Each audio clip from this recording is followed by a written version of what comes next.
Hello and good morning. Thank you so much for joining us back here for another series of our daily Bible study or your daily Bible study. And I've actually got here on the screen with me my son, Polly. So, Polly, say hey to everybody. Hello, guys. Polly has been one of the people most involved with this podcast that we've done over the past 8, 9 months. He actually does a lot of the video and the editing of the software and stuff. So, very thankful for my son, Polly.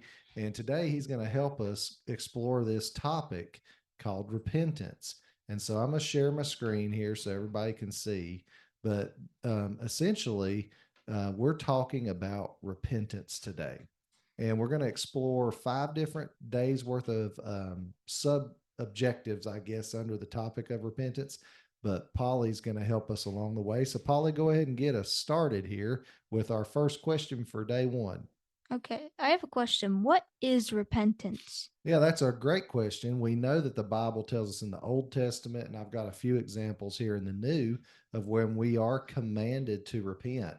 Matthew 3, John the Baptist, it says, John the Baptist came preaching in the wilderness of Judea, saying, repent, for the kingdom of heaven is at hand.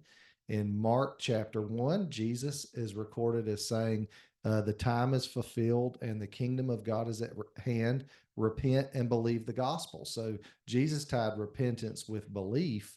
Um, so when we think about repentance, of course, it's something we're called to do, and I think everybody knows in some way, shape, or form what repentance is.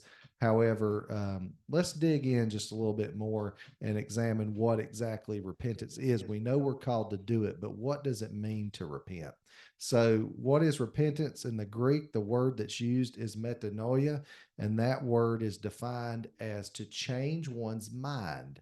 So, a lot of times we think repentance means to turn, right? It does, but it means mentally to turn. And then you could make the argument by looking at the second definition there, to change one's mind for the better, to heartily amend with abhorrence of one's past sins. So basically, it's not just changing your mind, but it's a change of mind that does lead to a change of action. But the base of that word means to change your mind. So repentance means change of mind. And yes, we're called to do it. And that's all we have for day one. So we're going to move on for tomorrow to for day two of our series called Repentance. I hope you join us. And don't forget to like, share, comment, subscribe, click the notification bell. Help us get the word out on these videos. Right, Polly? That's right. All right. God bless. God bless.